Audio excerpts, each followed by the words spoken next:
Selamat datang di channel saya Serangga Gatal. Jangan lupa di like dan subscribe-nya. Oke, kita mulai. Selama setengah tahun, di kedalaman seluruh negeri dongeng, lapisan tebal awan kacau berangsur-angsur muncul, bergelombang dan bergulir seperti aliran deras.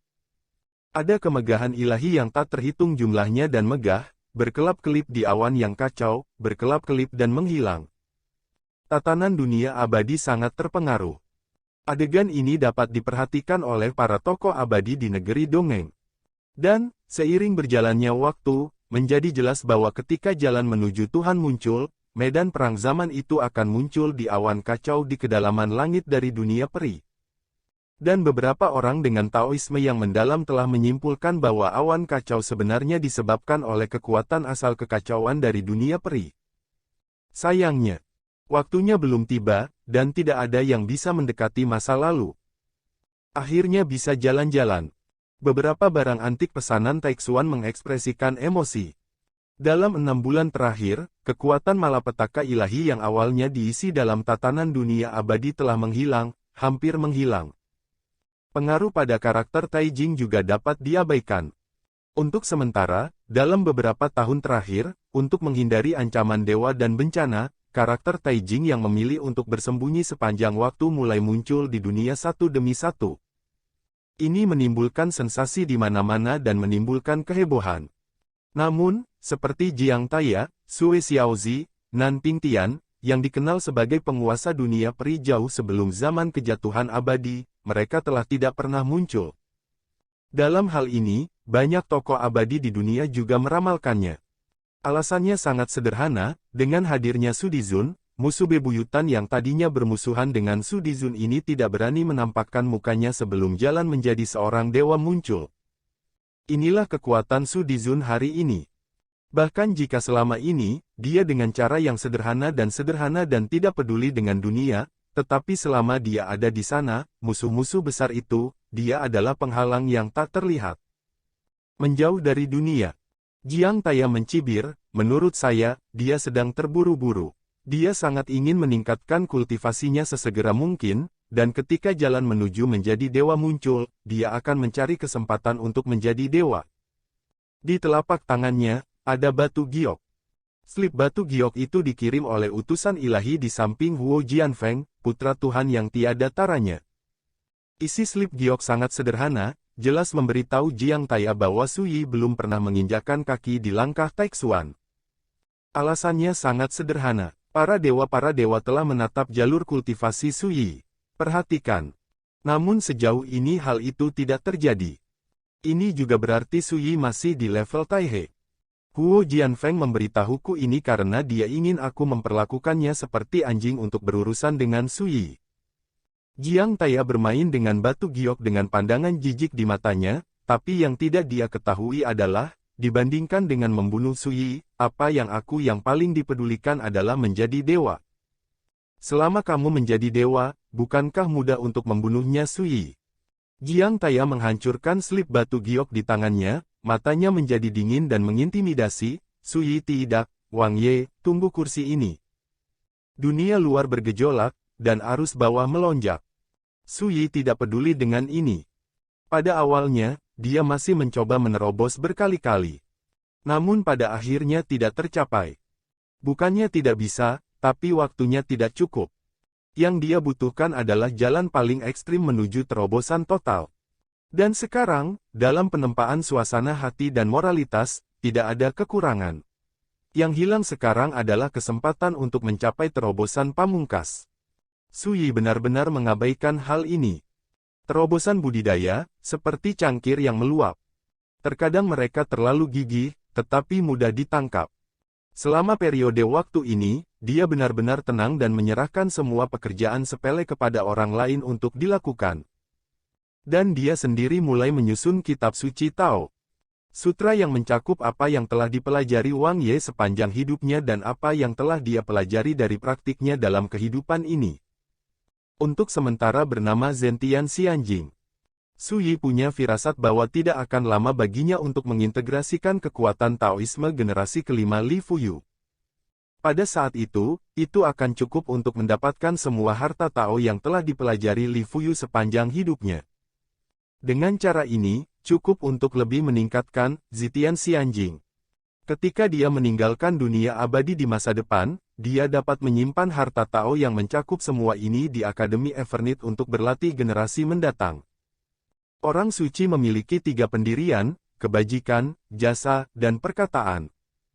Membuat kitab keabadian, sama dengan membuat pernyataan. Su Yi tidak memiliki terlalu banyak ambisi dan ide. Apa yang dia pikirkan adalah bahwa sejak generasi ke-6 dan ke-5 telah meninggalkan jejak mereka sendiri di negeri dongeng. Lalu aku selalu harus melakukan sesuatu untuk dunia peri dan meninggalkan sesuatu. Dengan cara ini, Fang akan menghayati apa yang telah dipelajarinya dalam hidup ini. Itu saja. Beberapa bunga teratai merah muda bergoyang tertiup angin, dan ada tetesan embun kristal di daun teratai hijau. Di tepi danau, Su Yi membawa kuas dengan satu tangan di punggungnya dan kuas di tangan lainnya, berlatih kaligrafi di selembar kertas putih yang digulung. Guru, semua yang Anda jelaskan sudah siap. Di kejauhan, angin melolong datang dan membungkuk. Su Yi bersenandung tanpa mengangkat kepalanya, dan berkata, kali ini, kamu dan Ning Xiu telah bekerja keras. Dalam 6 bulan terakhir, ia telah mengatur banyak penerus. Semua sedang mempersiapkan jalan untuk menjadi dewa. Jika terjadi perubahan yang tidak terduga, bahkan jika dia tidak ada, teman lama dan murid di sekitarnya tidak akan menderita bencana. Dan mereka yang secara khusus bertanggung jawab atas masalah ini adalah Hou Lingwin, Ning Xiu, Neujian Old Ape, dan Qilong Daojun. Sekarang, para pendukung ini telah diatur dengan benar, dan hati Su Yi telah tenang. Yang disebut pekerjaan, harus fokus pada yang terburuk dan berusaha untuk yang terbaik. Menyiapkan hari hujan dapat mencegah bencana sebelum terjadi. Hou Lingwin tersenyum dan berkata, ini adalah tugas murid, belum lagi kerja keras. Berbicara, dia ragu-ragu sejenak, dan berbisik, Tuan, ketika medan perang era muncul, dapatkah Anda membawa para murid bersamamu? Dalam suaranya, ada antisipasi. Tidak, tubuhmu baru saja direnovasi, tidak cocok untuk membuktikan Taoisme dan menjadi dewa sama sekali, dan jika aku pergi, itu pasti akan menjadi sasaran kritik publik, Anda mengikuti saya, hanya menjadi beban. Su Yi mengambil kuas, mengusap kertas, dan bergerak bebas. Hou Ling tersenyum kecut. Dianggap oleh tuannya sebagai beban, tidak diragukan lagi itu merupakan pukulan bagi harga diri, tetapi dia tidak berdaya untuk membantah. Pada hari-hari itu, kehidupanku sebelumnya memberimu harta rahasia yang kacau balau kepada 4 saudara laki-laki dan perempuan. Faktanya, itu berarti jalan untuk menjadi dewa telah sudah diatur untukmu.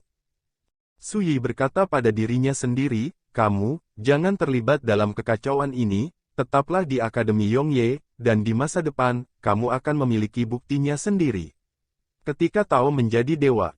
Namun agak enggan, tapi tetap mengangguk. Perintah guru tidak boleh dilanggar.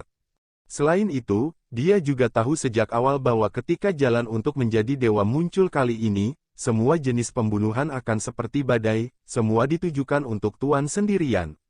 Pergi. Dalam kasus seperti itu, perannya yang tidak membantu ditakdirkan untuk menjadi beban. Pada saat ini, Su Yi menegakkan tubuhnya, membuang kuasnya ke samping, melihat baris kata yang tertulis di kertas putih, dan sedikit mengangguk. Kata-kata itu seperti hatimu. Setiap pukulan memiliki pesona. Jarang ada waktu luang hari ini, dimanapun saya berada, dan kata-kata yang ditulis oleh kuas sesuai dengan keadaan pikiran saya saat ini. Hou Ling melirik pemandangan itu, dan langsung tertarik dengan kata ini, dan hatinya terguncang. Karena kata ini seperti alami, tidak ada jejak pahat kapak, setiap goresan tercetak dengan cara misterius yang tidak bisa dirasakan oleh orang luar. Semakin Anda melihatnya, semakin memabukkan Anda, seperti menemukan harta karun Tao yang misterius, dengan misteri tak berujung tersembunyi di dalamnya. Guru, bisakah kaligrafi ini diberikan kepada murid ini? Melolong tidak bisa menahannya. Su Yi tersenyum santai, ambillah. Lagi pula, dia mengeluarkan kendi dan berjalan pergi dengan santai. Angin menderu melangkah maju dan dengan hati-hati menyingkirkan kaligrafi yang tersebar di atas meja. Ada 8 karakter di dalamnya. Jaga hatimu seperti batu giok, asah hatimu seperti ujung yang tajam. Tulisan tangan dari setiap kata seperti titik embun di daun teratai ditiup angin sepoi-sepoi, alami dan sederhana, biasa saja, tetapi dapat dibiaskan di bawah cahaya langit sebuah kilau yang brilian. Di tempat sunyi, dengarkan guntur. Di kuil yang bobrok dan sepi, Sangha Gayun bersujud ke tanah dan memuja kuil Buddha yang tingginya sekitar 1 kaki. Kuilnya berwarna hitam, dan di dalamnya ada patung Buddha dengan naga dan ular di kakinya dan lampu biru di tangannya. Laporkan kepada Buddha, semuanya sudah siap, ketika medan perang era muncul, Anda dapat memulai aksi. Sangha Gayun berbisik, melafalkan mantra rahasia Sansekerta, yang tidak jelas dan sulit dipahami. Di altar hitam, patung Buddha memegang lampu biru tiba-tiba membuka sepasang mata. Bagus. Suara Buddha yang agung dan halus bergema di jantung Sangha Gayun. Pada saat ini, Biksu Gayun terlihat semakin saleh. Kali ini, bagaimanapun caranya, aku akan mengambil kembali boneka 9 dewa. Mata Huo Jianfeng bersinar dengan cahaya dingin yang menakutkan. Sebagai salah satu daozi dari Sanxing Dao Court, ia juga memiliki cara untuk berhubungan dengan para guru di alam para dewa di negeri Dongeng. Dan sebelumnya, dia telah menerima pesanan divisi dan menyiapkan segalanya untuk itu. Untuk saat ini, tunggu saja Battlefield of the Era muncul. Huo Jianfeng bergumam. Tembak. Wen Ren Qingyu mengangkat api emas dengan ujung jarinya dan membakar batu giok dengan huruf rahasia di atasnya. Kemudian, dia menghela nafas panjang dan berkata, tidak heran Suyi tidak terburu-buru untuk menembus peringkat Taixuan, bukan karena dia tidak peduli tentang kesempatan untuk menjadi dewa kali ini, tetapi dialah yang bertanggung jawab atas reinkarnasi, dan tidak perlu mencari kesempatan untuk menjadi dewa. Sebelumnya, dia mendapat kabar dari seorang tetua klan, dan baru saat itulah dia tahu bahwa Suyi tidak khawatir tidak bisa menjadi dewa sama sekali. Intinya terletak pada kekuatan reinkarnasi. Untungnya, jika dia pergi ke era Battlefield kali ini, dia akan mati.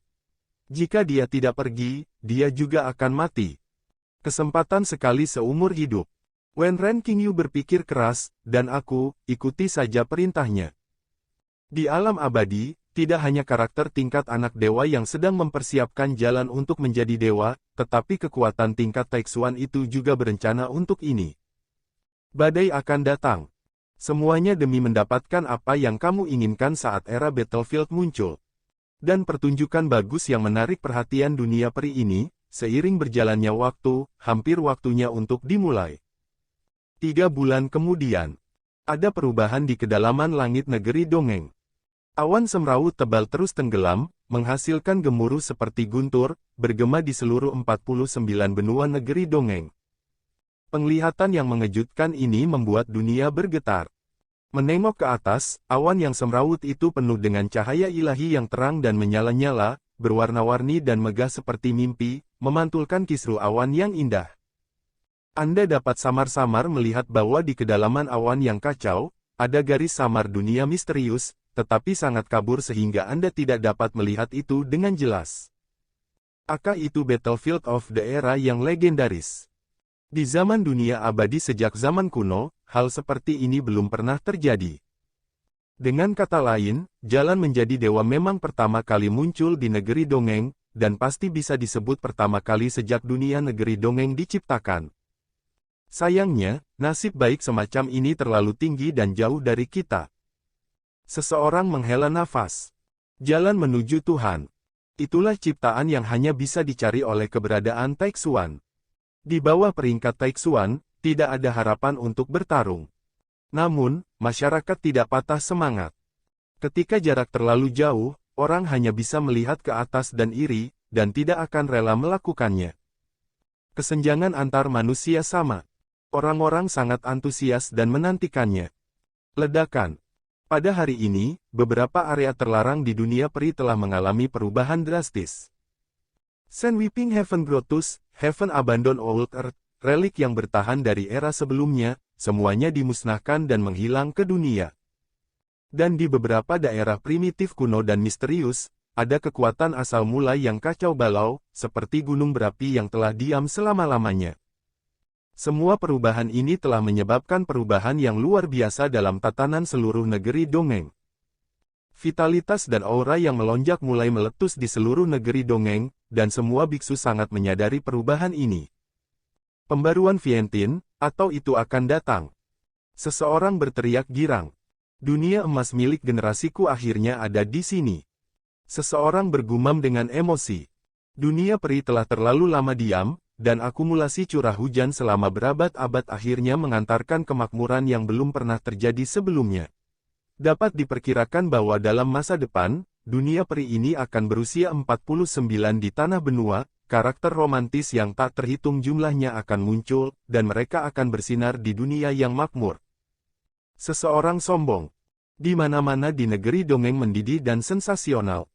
Tidak ada yang akan membayangkan bahwa ketika jalan untuk menjadi dewa muncul, gerakannya akan sangat menakjubkan sehingga semua makhluk di dunia abadi menyaksikan pemandangan yang mengguncang masa lalu dan masa kini.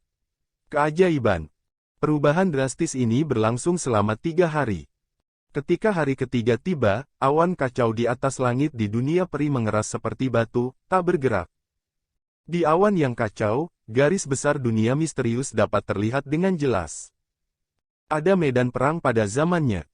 Pada hari ini, di kedalaman ruang dan waktu tanpa batas yang tidak diketahui siapapun, ada siluet dewa satu demi satu.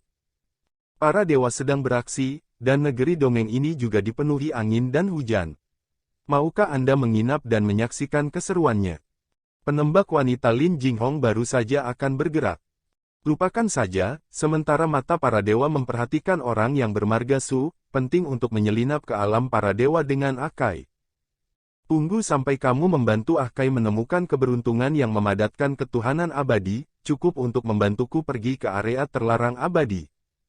Pada akhirnya, pria bersenjata wanita itu membatalkan rencananya untuk tinggal di dunia peri, adapun Su mustahil dikalahkan oleh ini adegan kecil.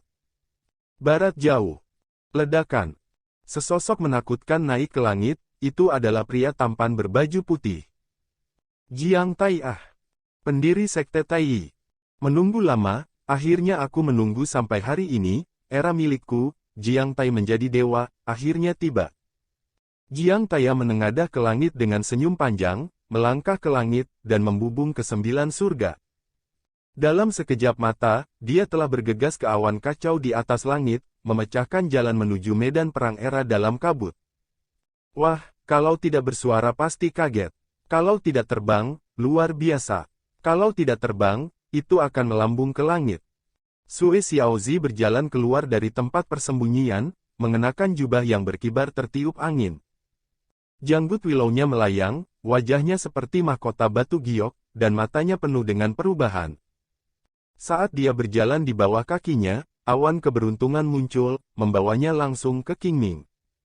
Pada hari ini, seperti Jiang Tai, Sue Xiaozi, Nan Pingtian, Chu Sentong dan penguasa lainnya yang merupakan musuh Suyi di kehidupan mereka sebelumnya, semuanya mereka keluar dari dormansi satu demi satu. Pergi keluar dan bergegas ke medan perang era.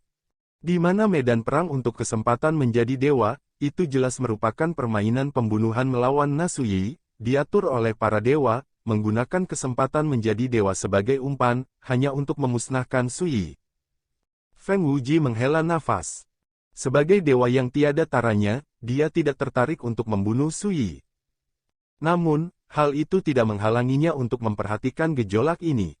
Belum lama ini, ada kabar dari Protoss di belakangnya, dan dia tidak boleh terlibat. Karena badai ini terlalu berbahaya. Kekuatan para dewa telah mengambil kesempatan ini untuk mulai campur tangan. Feng Wuji tidak menunda, dan mulai bertindak. Dan pada hari ini, semua karakter anak dewa seperti dia menunjukkan jejak mereka dan menyapu ke medan perang era di kedalaman langit. Tokoh tak tertandingi seperti Huo Jianfeng, Jia Yunseng, Wenren Qingyu, semua dengan utusan dan pengiring dewa berskala besar, langsung menuju Tianyu. Ada juga beberapa karakter anak baptis di jalan sendirian. Aning, medan perang era telah dibuka, ayo pergi juga. Luo Tiandu penuh dengan kebanggaan. Sining tiba-tiba bertanya jika Anda melihat sesama Taoisu dalam bahaya di medan perang era, maukah Anda membantunya? Luo Tian tertegun sejenak, dan ekspresinya tidak menentu untuk beberapa saat. Sebelum dia bisa menjawab, Sining berkata, saya harap Anda tidak menembak. Luo Tiandu tertegun kenapa? Sining berkata dengan serius bahaya yang bahkan tidak dapat diselesaikan oleh Taoisu, jika Anda mencampurnya, itu tidak akan berbeda dengan mengirim kematian. Luo Tiandu dipukul berkali-kali oleh Sining membuatnya mati rasa. Saya tidak bermaksud memukul Anda, saya hanya menyatakan fakta. Sining dengan sungguh-sungguh berkata, jangan dianggap serius. Luo Tiandu menggerakkan sudut bibirnya dan bertanya, bagaimana denganmu, Aning? Saya. Sining terdiam beberapa saat, dan berkata, mari kita bicarakan nanti. Luo Tiandu. Ayo. Sining tidak mengatakan apa-apa lagi dan memulai aksinya. Pada hari ini, tidak hanya figur setingkat dewa anak, tetapi juga musuh lama yang pernah memiliki dendam terhadap Suyi, tetapi semua barang antik lama yang menginjakkan kaki di tingkat Taixuan mengambil tindakan, bergegas ke medan perang era. Pada hari ini, terjadi hujan lebat di Akademi Yongye. Hujan turun di atap, membuat suara gemerisik. Di bawah atap, Suyi duduk di bangku, memandangi pegunungan di kejauhan yang diselimuti hujan, makan semangkuk mie panas dan minum setengah kendi anggur. Setelah itu, dia menginstruksikan Qing Wei, yang telah melayani di sisinya, untuk mengikat roti yang bersih dan menyegarkan untuk dirinya sendiri. Ayo, simpan setengah kendi anggur dan minumlah saat aku kembali. Suyi mengeluarkan payung kertas minyak dan membukanya, sisiran berjalan ke tirai hujan. Dia bisa saja meninggalkan payung. Dia juga bisa melambaikan lengan bajunya untuk menghalau hujan. Namun, ini terlalu buruk. Menonton sosok Suyi keluar dari debu dan menghilang ke tirai hujan, Qing Wei tiba-tiba merasakan perasaan yang tidak dapat dijelaskan di hatinya. Hari ini, seluruh dunia sensasional dan mendidih. Bahkan Akademi Yongye khawatir akan pergi ke era battlefield. Setiap orang sulit untuk tetap tenang. Suyi adalah satu-satunya yang tidak peduli, sama seperti sebelumnya, diam dan tenang. Seperti orang luar. Bagaimana Qing Wei tidak merasa emosional dengan semua ini? Keadaan pikiran yang tenang seperti apa yang seharusnya, menjadi begitu tersanjung dan terlepas dari berbagai hal. Qing Wei tidak mengerti, tapi dia mendambakannya. Di luar Eternal Night Academy. Puan, hati-hati. Wajah-wajah familiar seperti Howling Wind, Ning Xiu, Old Ape Sword, Qilong Daojun, hadir lebih awal. Melihat ini, Suyi tidak bisa menahan tawa dan melambai, aku akan kembali ketika aku pergi, jangan kirim lagi. Lagi pula, dia berjalan santai. Angka itu tampak lambat, namun lambat laun menghilang ke kedalaman langit. Nimbus tertinggal. Dari langit, ketika awan hujan bergolak, hujan turun, membasahi gunung-gunung besar dan sungai-sungai di dalamnya, dan di atas awan hujan, langit cerah, megah dan penuh warna, membentuk jenis tontonan yang berbeda.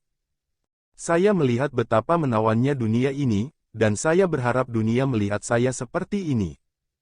Dengan suaranya sendiri, Suyi menyingkirkan payungnya dan melangkah ke kedalaman awan yang kacau.